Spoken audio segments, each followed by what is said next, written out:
सहस्रशीर्षं देवं विश्वाक्षं विश्वशम्भुवं विश्वं नारायणं देवमक्षरं परमं पदं विश्वतः परमां नित्यं विश्वं नारायणगुं हरिं विश्वमेवेदं पुरुषस्तद्विश्वमुपजीवति पतिं विश्वस्यात्मेश्वरगुं शाश्वतगुं शिवमच्युतं नारायणं महाज्ञेयं विश्वात्मानं परायणम्।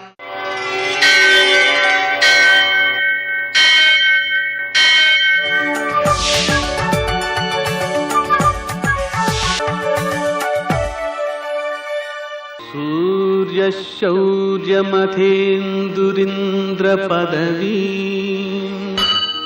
सन्मङ्गलं मङ्गलम्। लक्ष्मीं क्षीरसमुद्रराजतनयां श्रीरङ्गधामेश्वरीं दासीभूतसमस्तदेववनितां लोकैकदीपाङ्कुरां श्रीमन्वन्दकटाक्षलब्धविभव ब्रह्मेन्द्रगङ्गाधरां त्वां त्रैलोक्यकुटुम्बिनीं सरसिजां వందే ముకుందప్రియాం. నేటి కాలమాన విశేషాలను గమనిద్దాం. స్వస్తి శ్రీ చాంద్రమాన దుర్ముఖనామ సంవత్సరం ఉత్తరాయణం వసంత ఋతువు వైశాఖ మాసం కృష్ణపక్షం శుక్రవారం. సూర్యోదయం 5:45 సూర్యాస్తమయం 6:41. తిథి పంచమి ఉదయం 7:26 వరకు. నక్షత్రం శ్రవణం రాత్రి 3:56 వరకు. వర్జం ఉదయం 7:34 నుంచి 9:12 వరకు. దుర్ముహూర్తం ఉదయం 8:20 నుంచి 9:12 వరకు. మరల మధ్యాహ్నం 12:39 నుంచి 1:31 వరకు. అమృతకాలం సాయంకాలం 5:21 నుంచి 6:59 వరకు. రాహుకాలం శుక్రవారం కాబట్టి ఉదయం 10:30 నుంచి 12 గంటల వరకు. అష్టకవర్గరీత్యా శుభప్రదమైన సమయం సాయంకాలం 6 గంటలకి. ఈ శుభప్రదమైన సమయము అమృతకాలము ఏకకాలంలో వచ్చాయి కాబట్టి ఆ సమయంలో మనం చేసేటువంటి ఔషధ దానం వలన మన ఆరోగ్యము మెరుగుపడమే కాదు, ఎదుట వ్యక్తులకు కూడా మనం ఇచ్చిన ఔషధములు సత్ప్రయోజనాన్నిస్తూ అమృతంలా పనిచేస్తాయి. నేటి విశేషం శుక్రవారం. ఆరోగ్యలక్ష్మి, ఆరోగ్యలక్ష్మి, ఆనందలక్ష్మి, మోక్షలక్ష్మి, సంతానలక్ష్మి, ఆహారలక్ష్మి ఏమిటివన్నీ అంటే మనకు ఏదైతే ఆనందాన్ని ఇస్తుందో అది లక్ష్మీ స్వరూపం. కాబట్టి ఆ లక్ష్మీ స్వరూపంగా ఉన్నటువంటి ఆమెను పూజించడం ద్వారా మనకు డబ్బు వలన ఇబ్బంది కలగకుండా ఉంటుంది. లక్ష్మీ స్మరణ వలన, లక్ష్మీ పూజ వలన మనకు డబ్బుకి ఇబ్బంది లేకుండా ఏ సమయానికి అవసరమో ఆ సమయానికి సమకూడుతూ ఉండడం, అంతేకాకుండా ఆ ధనం వలన మనకు ఆనందమే సిద్ధించటం, సమస్యలు కొత్తవి ఉత్పన్నం కాకపోవడం లాంటి విశిష్టమైన అంశాలు ఉంటాయి. అందువలన ఆర్థికపరమైన ఆనందం కోసం లక్ష్మీదేవిని ఆరాధించాలి. నేటి ఆణిమత్యాలు.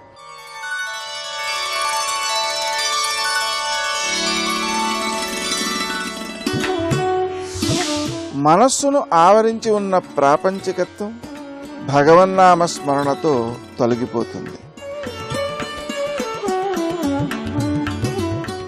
మనసు చెప్పినవన్నీ తిని అనారోగ్యంతో మందులు వాడే బదులు శరీరం చెప్పినట్టు విని ఆరోగ్యంగా ఉండడమే మేలు.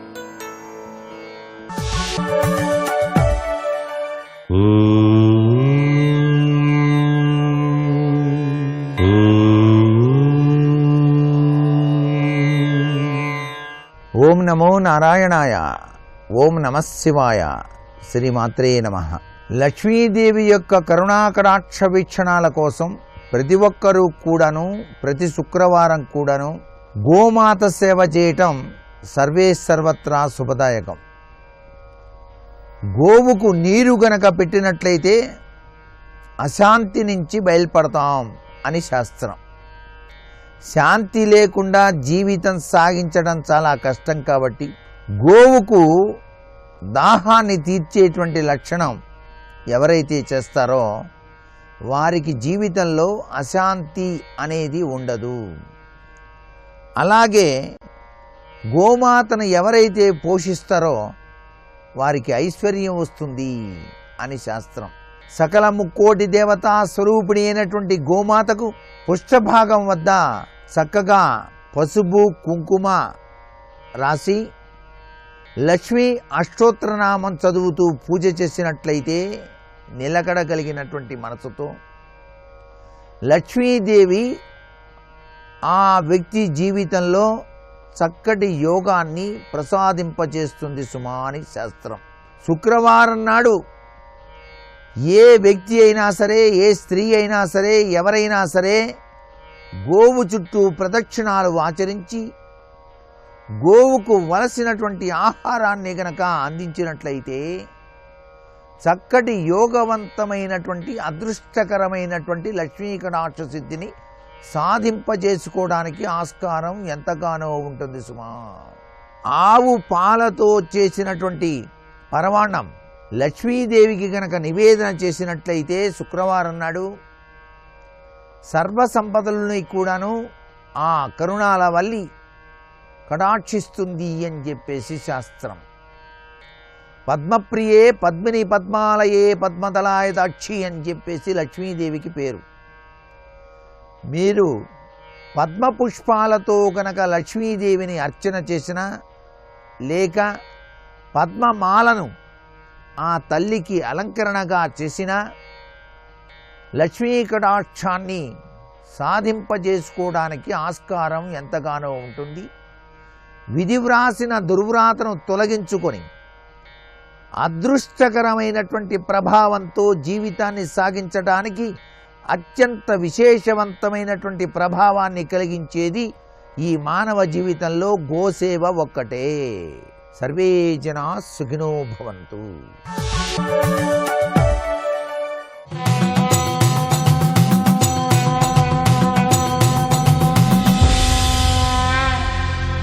శతక సాహితీ సరస్వతికి నమస్కారం.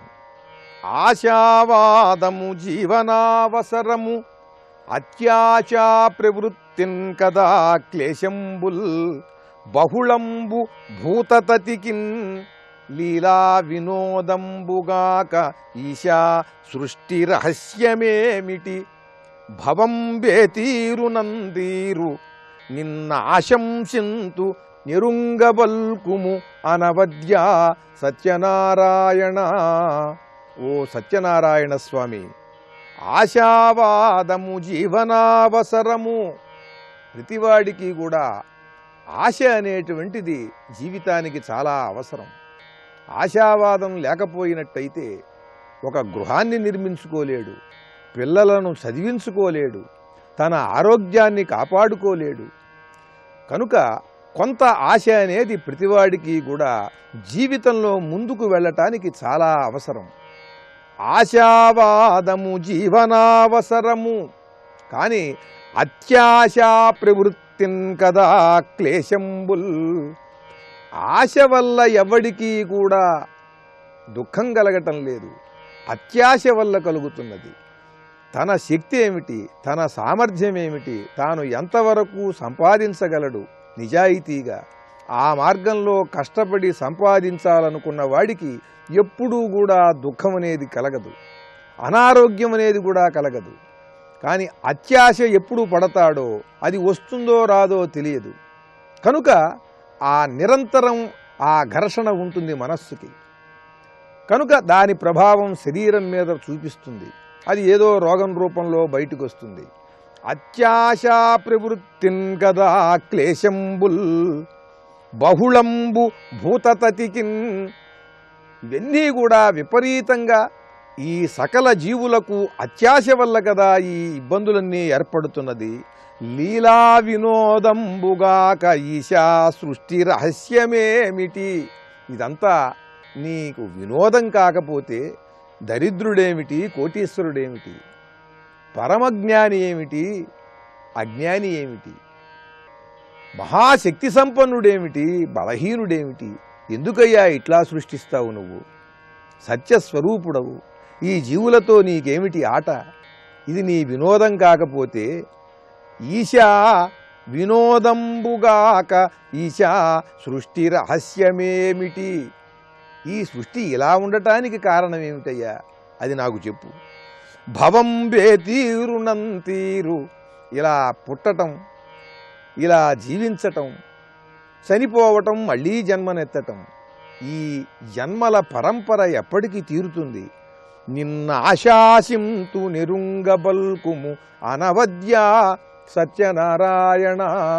నిన్ను ప్రార్థిస్తున్నానయ్యా, నిన్ను నాకు ఈ రహస్యాన్ని చెప్పు అంటూ, ఈ సృష్టి రహస్యం అనేది అంతుపట్టదని, దాన్ని తెలుసుకునే ప్రయత్నం చేయకుండా తాను ప్రశాంత చిత్తుడై నిరంతరం పరమానందాన్ని పొందుతూ 10 మందికి వాటిని పంచుతూ సంతృప్తితో జీవనం సాగించాలని ఆశతో ఉండటం తప్పు లేదు, అత్యాశ వల్లే అన్ని అనర్థాలు అని తెలియజేస్తూ, అటు వేదాంతాన్ని ఇటు లౌకిక జీవన మార్గాన్ని కూడా సమన్వయపరుస్తూ చక్కగా మంచి ఆశయాన్ని కలిగి తన కుటుంబ నిర్వహణ కోసం, జీవన నిర్వహణ కోసం మనిషి సాగితే తప్పులేదు, అత్యాశ వల్లే మనకి ఈ అనర్థాలు అని హెచ్చరిస్తూ చక్కని పద్యరచన చేసి గొప్ప శతకాన్ని మనకు అందించిన విద్వత్కవులు, భాషా కోవిదులు శ్రీ తూములూరు శ్రీదక్షిణామూర్తి గారి సత్యనారాయణ శతకంలోని మరి ఒక పద్యం గురించి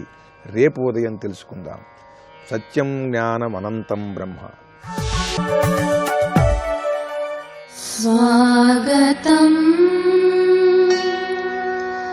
సకలలోకనుతాయై,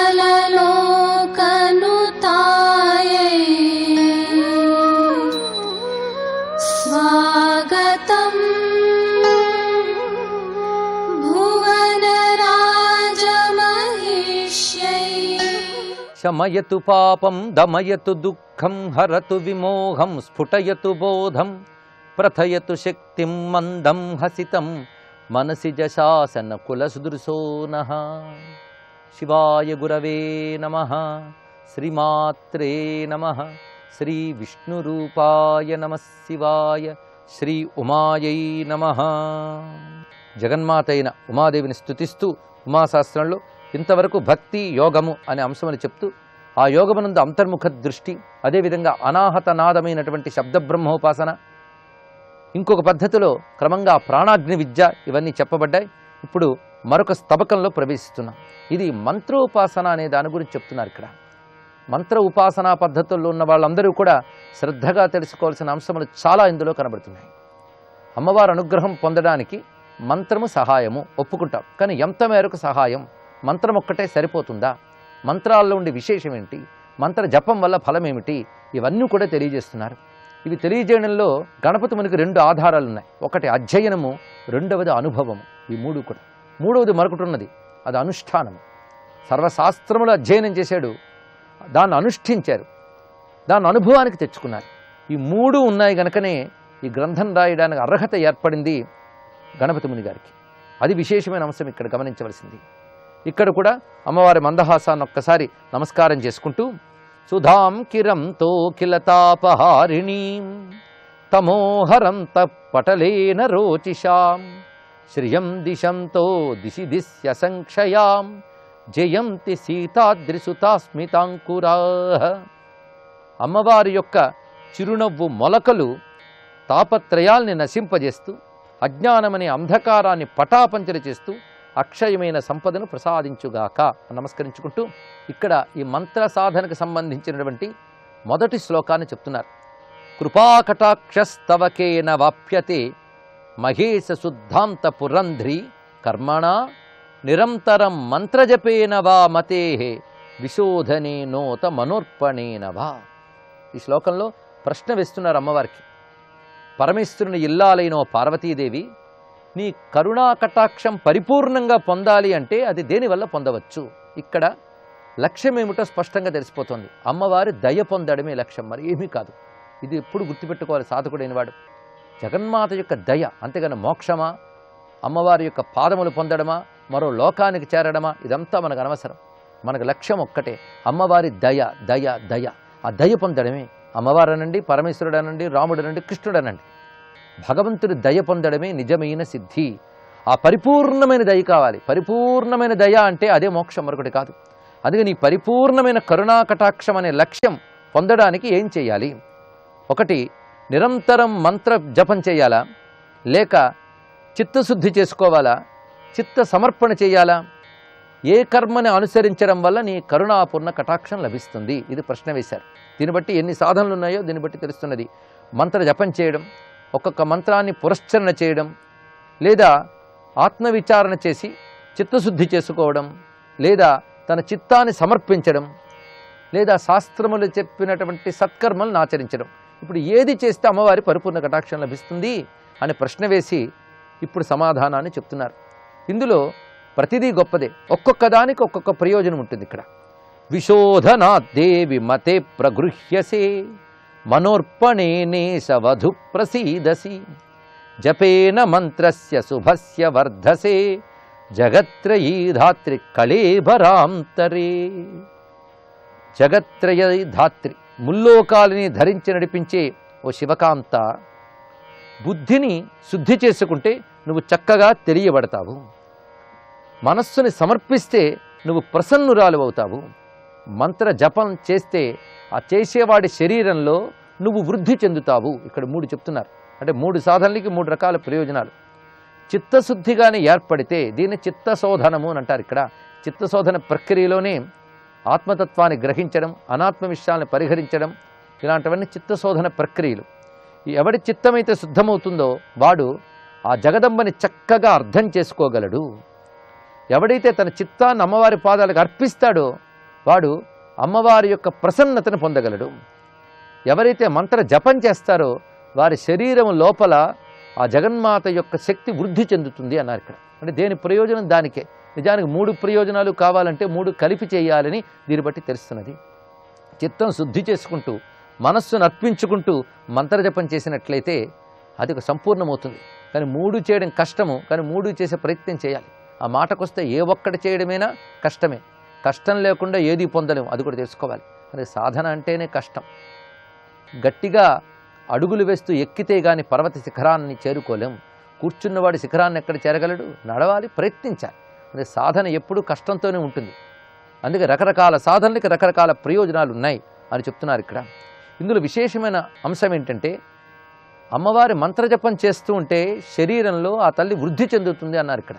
అంటే ఆ మంత్ర జపశక్తి, మంత్రమే దేవతామూర్తి గనక ఆ మంత్రజపం చేస్తూ ఉంటే ఆ లోపల శబ్ద స్ఫోటనం అంటే శబ్ద ప్రకంపన వల్ల ఆ దివ్యశక్తి క్రమంగా వృద్ధి చెందుతుంది శరీరం అంతా. అది అయితే అంత మాత్రానికి ఆ దేవీ తత్వం తెలియబడదు. దేవీ తత్వం తెలియబడాలంటే చిత్తశుద్ధి ఉండాలి. అది విచారణ ద్వారా జరుగుతున్నది. ఆ తర్వాత అనుగ్రహం కావాలి, ప్రసన్నతాభావం కావాలి. దేవి యొక్క ప్రసన్నతాభావం అది కలగాలంటే చిత్తాన్ని సమర్పించాలి. అంటే చిత్తాన్ని శుద్ధి చేసుకుని శుద్ధమైన చిత్తాన్ని సమర్పణ చేస్తూ మంత్రజపం చేసినట్లయితే అదొక పరిపూర్ణతనిస్తున్నది అని చెప్పడం దీని యొక్క ఉద్దేశం. ఇప్పుడు మంత్ర విశేషాల గురించి ప్రస్తావన చేస్తున్నారు. మంత్రాలు ప్రధానంగా 2 ఉంటాయి, వైదిక మంత్రం, తాంత్రిక మంత్రం అనేటువంటిది. గాయత్రి మొదలైనవన్నీ వైదిక మంత్రములు. తంత్రమంత్రాలంటే శ్రీ విద్య మొదలైనటువంటి తంత్రమంత్రాలు. వైదిక మంత్రాలకు ఉన్నంత కఠిన నియమాలు తంత్రమంత్రాలకి లేకపోయినప్పటికీ కూడా తంత్రమంత్రాలకు కూడా వాటి నియమాలు వాటికి ఉన్నాయి. అయితే వేద మార్గంలో ఉన్నవారు కూడా తంత్రమంత్రాలను ఉపాసన చేస్తారు వైదికమైన పద్ధతిలో. ఇది తెలుసుకోవాలి.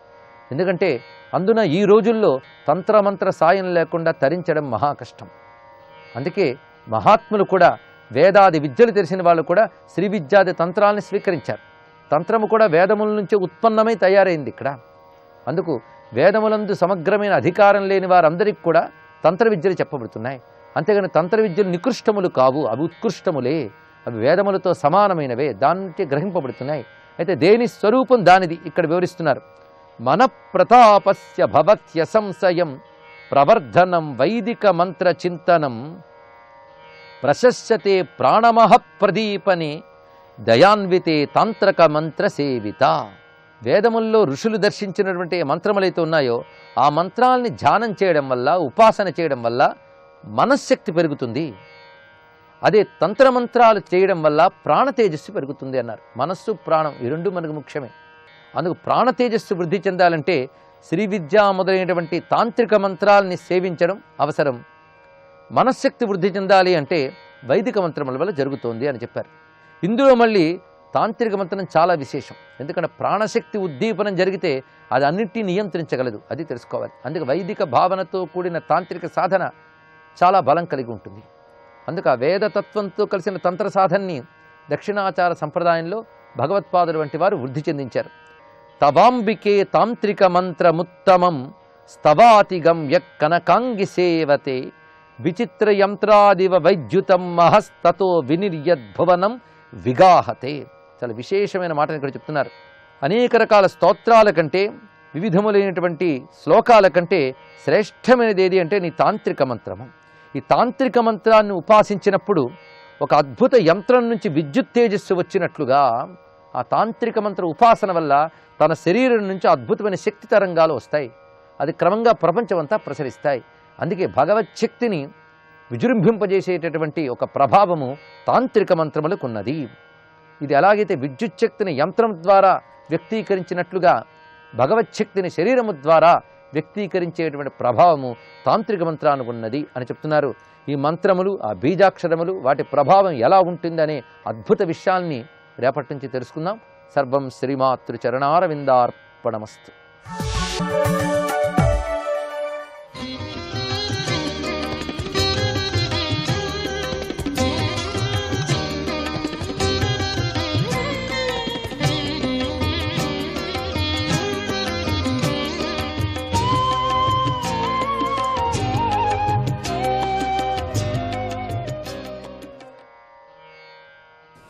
కేశవాయ నమః.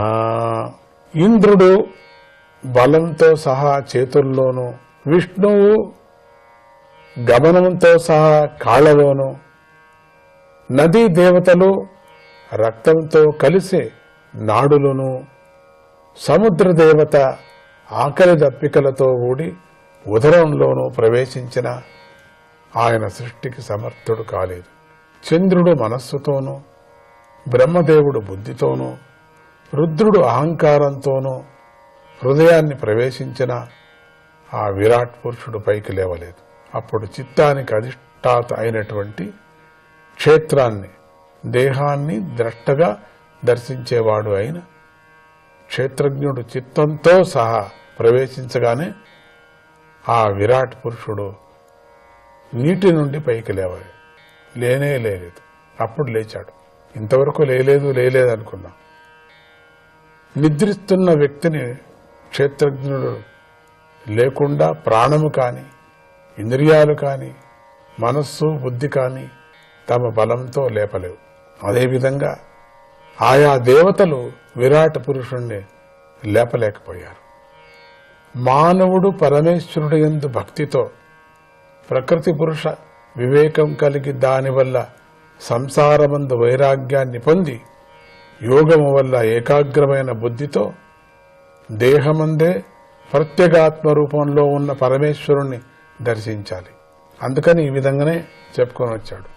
ఏమిటి పరమేశ్వరుడు ఏమిటి, నిద్రపోవటం ఏమిటి, ఆ శక్తులన్నీ ఆ సంబంధించినటువంటి దానిలో ప్రవేశించటము, ఇవన్నీ చూస్తున్నప్పుడు విరాట్ పురుషుడు శరీరము, దీని లోపల ఉండేటువంటి పరమపురుషుణ్ణి, ఆత్మను, పరమపురుష జ్ఞానాన్ని లేపాలంటే ఎట్లా చేయాలా, దేంట్లో తనకు తానే లోపల ఎట్లా ప్రవేశించాలా అనే విచారమే ఇది. ప్రత్యేగాత్మ రూపంలో ఉన్నటువంటి పరమేశ్వరుణ్ణి దర్శించాలి అని వచ్చారు.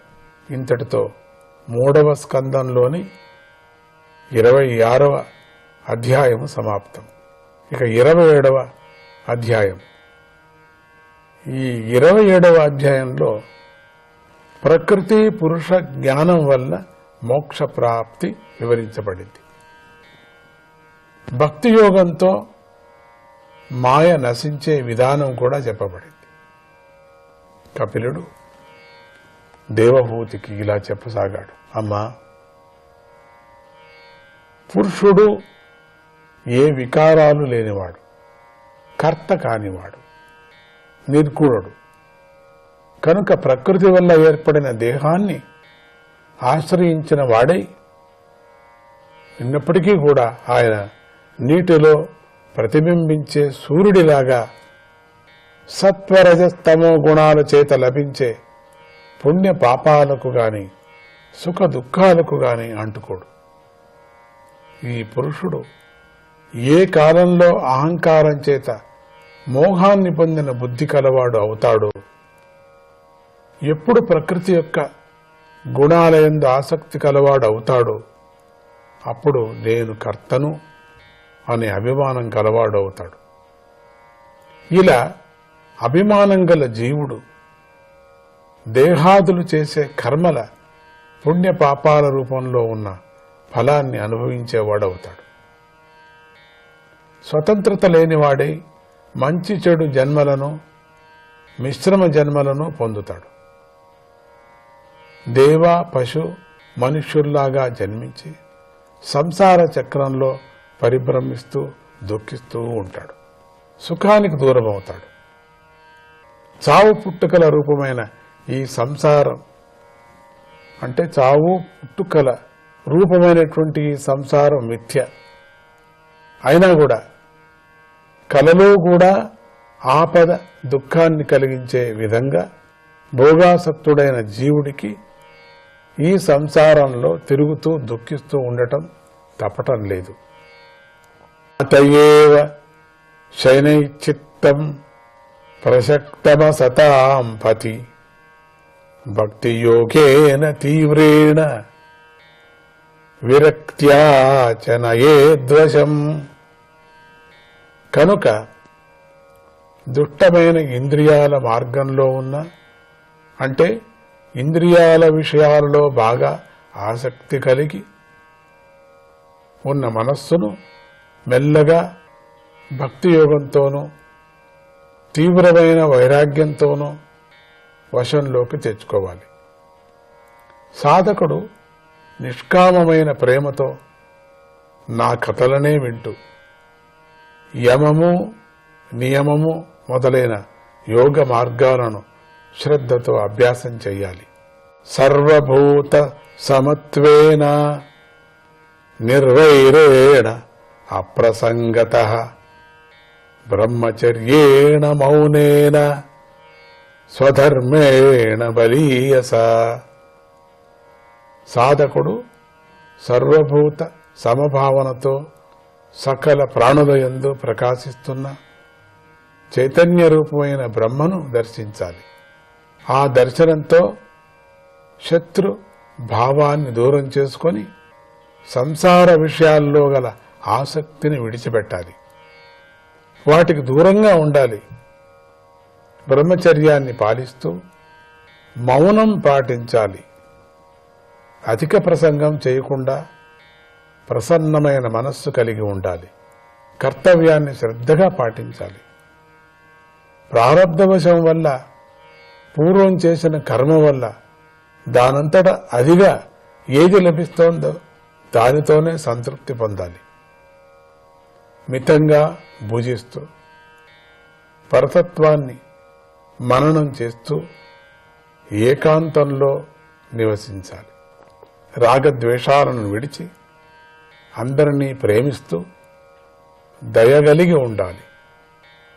నేను కృతార్థుణ్ణి అయ్యాను అనే ధైర్యంతో ఉండాలి. అయ్యో ఈ కర్మ చేయలేకపోయానే, ఆ కర్మ చేయలేకపోయానే అనే బాధను భయాన్ని విడిచిపెట్టాలి. ప్రకృతి పురుషుల స్వరూపాన్ని తెలుసుకున్న జ్ఞాని దేహం విషయంలో కానీ దానికి సంబంధించిన విషయాల్లో కానీ నేను నాది అనే మిథ్యాభిమానం లేకుండా ఉంటారు. ఉండవలసిందట్లా. జాగ్రత్త మొదలైన అవస్థలు బుద్ధికి మాత్రమే సంబంధించి ఉంటాయి గాని అవి ఆత్మను అంటుకోవు అని తెలుసుకుంటాడు. ఈశ్వరుడి కంటే ఏది భిన్నంగా లేదు అనే తెలివిని కలిగి ఉంటాడు. సూర్యుడు అధిష్టాన దేవతగా ఉన్న కంటితో ఆ సూర్యుడినే చూసినట్లుగా జ్ఞాని అయినవాడు తన శుద్ధమైన అంతఃకరణం ద్వారా ఆత్మరూపంగా ఉన్న పరమేశ్వరుణ్ణి దర్శిస్తాడు. ఆయన యందు మనస్సు విలీనం చేసి జీవన్ముక్తుడవుతాడు. అంతఃకరణంలో పూర్తిగా నిండిన చైతన్యం యొక్క బింబమే జీవుడని ఉపాధిని విడిచిపెట్టిన ఆ జీవుడు ఆ చైతన్యం కంటే వేరు కాడని ఆ చైతన్యమే మిథ్య అయిన ఈ జగత్తునంతటినీ వ్యాపించి ప్రకాశించేటట్లు చేస్తుందని, అది రెండవది లేని అద్వితీయ బ్రహ్మ అని జ్ఞాని దర్శిస్తాడు. కేశవాయ నమః.